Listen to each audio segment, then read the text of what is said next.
Hi friends, SICT education में आपका स्वागत है। जैसा कि आप जानते हैं, हमेशा हम एक टेक्निकल वीडियो आपके लिए लेकर आते हैं। चूँकि अभी तक चैनल पर हमने जो भी वीडियोज़ अपलोड किए थे उसमें से टेक्निकल वीडियोज़ ही रही हैं पूरी। लेकिन आज GS का एक ऐसा मैटर लेकर आए हैं आपके लिए जो बहुत ही इम्पोर्टेंट हो सकता है। परीक्षा की दृष्टि से देख लीजिए या वैसे ही देख लीजिए, तो जिसकी सबसे ज़्यादा चर्चा आ चुकी आप जानते हैं। सबसे ज़्यादा आजकल जो इस समय चर्चा चल रही है वो है एक संवैधानिक संशोधन है, जिसको लेकर बहुत ही ज़्यादा शोर शराबा मचा हुआ है हमारे संसद के अंदर, न केवल संसद के अंदर बल्कि पूरे देश में। तो आज उसी संविधान संशोधन को लेकर हम चर्चा करने वाले हैं। इसी चूँकि टेक्निकल के साथ साथ हम जो है पॉलिटिकल साइंस के भी विद्यार्थी रहे हैं और काफ़ी अच्छा अगर कहा जाए तो हम आपको बता सकते हैं। तो इसलिए आज आपके लिए हम एक ऐसा मैटर लेकर आए हैं जो कि काफ़ी कुछ मैटर के साथ आपके साथ में उपस्थित हुए हैं। आशा ही वीडियो जरूर पसंद आएगी आपको।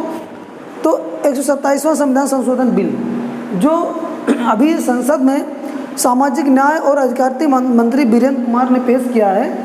आप जानते हैं कि सामाजिक न्याय और अधिकारिता मंत्री इस समय कौन है? वीरेंद्र कुमार। इन्होंने अभी एक बिल पेश किया है 127वां संविधान संशोधन बिल।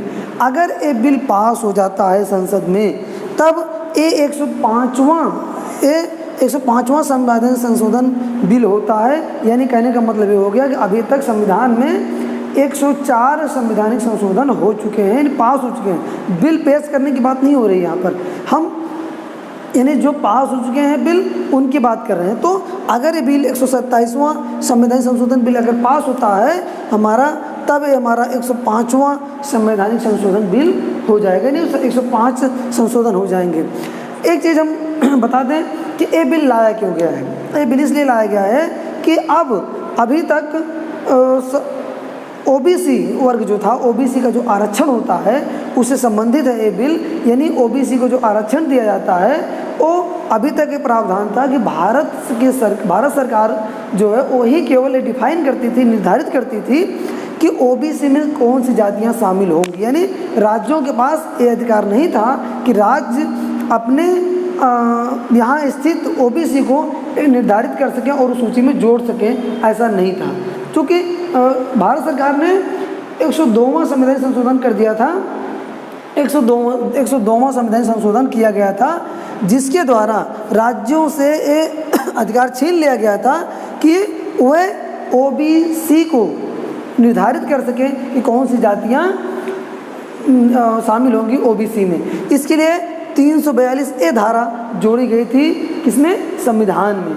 यानी कहने का मतलब राज्यों से यह अधिकार छीन लिया गया कि वह अपने यहाँ स्थित OBC समुदाय को OBC की लिस्ट में शामिल कर सकें। सारा मामला जुड़ा हुआ है। आप जानते हैं महाराष्ट्र में जो मराठा आरक्षण दिया गया था 12%, चूँकि राज्य सरकार ने क्या किया था, मराठा को OBC में शामिल कर दिया था। ये उस समय की बात है जब फडणवीस मुख्यमंत्री थे महाराष्ट्र में, और उन्होंने क्या किया था, 12% आरक्षण दे दिया था मराठाओं को। और चूँकि आप जानते हैं कि इस धारा के अंतर्गत ये अधिकार राज्यों को राज्यों के पास ये अधिकार नहीं है कि वे किसी भी जाति को OBC में शामिल कर सकें और आरक्षण दे सकें। तो हुआ क्या था, इसी को आधार बनाते हुए सुप्रीम कोर्ट ने 5 मई 2021 को सुप्रीम कोर्ट ने मराठा आरक्षण को रद्द कर दिया था, यह कहते हुए कि चूँकि ये काम तो केवल राष्ट्रपति का है, राष्ट्रपति के पास ये अधिकार है कि राष्ट्रपति केवल और केवल ही OBC में कौन आएगा कौन नहीं आएगा इसमें शामिल कर सकते हैं, और राज्यों के पास ये अधिकार नहीं है। तो हुआ क्या कि इसमें धारा 324A, जिसके द्वारा राष्ट्रपति को यह अधिकार दिया गया था कि वो OBC का निर्धारण कर सकते हैं कि OBC में कौन आएगा। एक धारा और थी 338B, मतलब जिसमें कमीशन जो OBC राष्ट्रीय पिछड़ा वर्ग आयोग है इसका यहाँ पर निर्धारण किया गया था। किसके द्वारा? 338B। बहुत इंपॉर्टेंट धाराएँ हैं। 366 ये निर्धारित करता है कि OBC में आखिर में शामिल होगा कौन, यानी OBC में आएगा कौन। इन सब को निर्धारित किया गया था इस 102वें संविधान संशोधन के द्वारा। लेकिन अब भारत सरकार क्या करने जा रही है चूँकि एक बात और थी कि इंदिरा साहनी मामले में सुप्रीम कोर्ट ने साफ कहा था कि आरक्षण जो होता है, वो आरक्षण जो भी दिया जाना है वो किसी भी कीमत पर 50% से टोटल आरक्षण OBC SC जनरल जो भी आरक्षण है सबको जोड़कर 50% से ज़्यादा आरक्षण नहीं हो सकता है।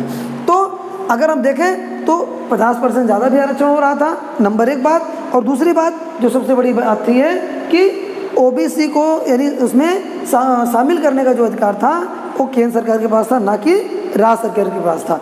अब चूँकि आप जानते हैं पहली बार आपको देखने के लिए मिला होगा कि संसद भवन में जितनी भी राष्ट्रीय पार्टियां हैं हमारी, यानी संसद भवन में जो भी दल हैं, वो चाहे क्षेत्रीय दल हो चाहे राष्ट्रीय दल हो, पहली बार ऐसा हो रहा है किसमें EWS की बात की जाएगा। जब EWS पास कराया गया था, जो जनरलों को 10% आरक्षण देने की बात की गई थी, उसमें केवल आप देखे होंगे कि कुछ पार्टियां एक हुई थी, विपक्ष की पार्टियां बैठी थी। उसके बाद पहली बार ये नंबर आ रहा है कि जिसमें विपक्ष जो कि अभी तक संसद चलने नहीं दे रहा था, वो पूरी तरीके से इस बिल का समर्थन कर रहा है कि कहीं ऐसा ना हो कि एक पार्टी पूरा मसाला खा ले और बाकी पार्टियां रह जाएं। क्योंकि आप जानते हैं भारत में मंडल कमीशन के बाद एक आरक्षण एक ऐसा मुद्दा रहा जिसमें सरकारें गिरी भी हैं, बनी भी हैं, और एक मुद्दा रहा है ऐसा जिसमें कोई भी पार्टी कोई भी समझौता करना नहीं चाहती है।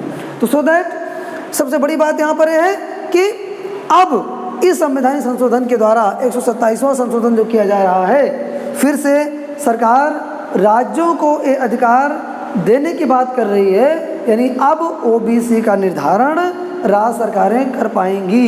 यानी कहने का मतलब ये हो गया कि सुप्रीम कोर्ट का जो निर्णय था 5 मई 2021 को, इसको पलटने का समय मतलब संसद कर रही है, यानी इसको पलटना चाहती है संसद हमारी। यानी जो सुप्रीम कोर्ट ने इसी को आधार बना कर दिया था निर्णय अपना कि चूंकि राष्ट्रपति के पास ये अधिकार है, तो अब इस संवैधानिक संशोधन के द्वारा, ये संवैधानिक संशोधन जो है, इस संवैधानिक संशोधन के द्वारा ही ये निर्धारित किया जा रहा है कि जो राज्य सरकारें हैं वो अपने अपने यहाँ स्थित OBC समुदाय को, यानी कौन कौन सी जातियाँ OBC में आएंगी, कौन कौन सी जातियाँ OBC में नहीं आएंगी, ये निर्धारित कर सकेंगे इस संवैधानिक संशोधन के द्वारा कि कौन कौन सी जातियाँ OBC में आएंगी और कौन कौन सी जातियाँ OBC में नहीं आएंगी। तो इसी के साथ एक छोटा सा ज्वलंत मुद्दा था, प्रश्न था, जो कि आपको आशा जरूर पसंद आया होगा। और इस मामले में अभी बहुत कुछ होना है। देखिए पास होता, फिलहाल आप जानते हैं कि पास होना ही होना है। क्यों? क्योंकि जब कोई पार्टी विरोध ही नहीं कर रही है तो पास क्यों नहीं होगा, तो पास होगा ही संसद भवन में। यानी अब जो है, वैसे भी आप जानते हैं कि चुनावी मुद्दा है, तो चुनावी मुद्दे में ऐसा हो ही नहीं सकता कि पास ना हो। यानी अगर ये पास हो जाएगा तो कहने का मतलब ये हो गया कि अब जो हमारी राज्य सरकारें हैं वो डिफाइन कर पाएंगी, निर्धारित कर पाएंगी कि कौन OBC में आएगा और कौन OBC में नहीं आएगा। तो 127वां संवैधानिक संशोधन बिल संसद में सामाजिक न्याय और अधिकारिता मंत्री वीरेंद्र कुमार पेश कर चुके हैं और वो पास होना तय है। तो आशा है ये जरूर पसंद आएगा। इसी तरीके की हम वीडियो फिर से लाने की कोशिश करेंगे अगर आपका रिस्पांस अच्छा मिलता है तो। और ये भी कोशिश हमने किया है कि इसमें अच्छा से अच्छा मैटर आपको दिया जाए। धन्यवाद।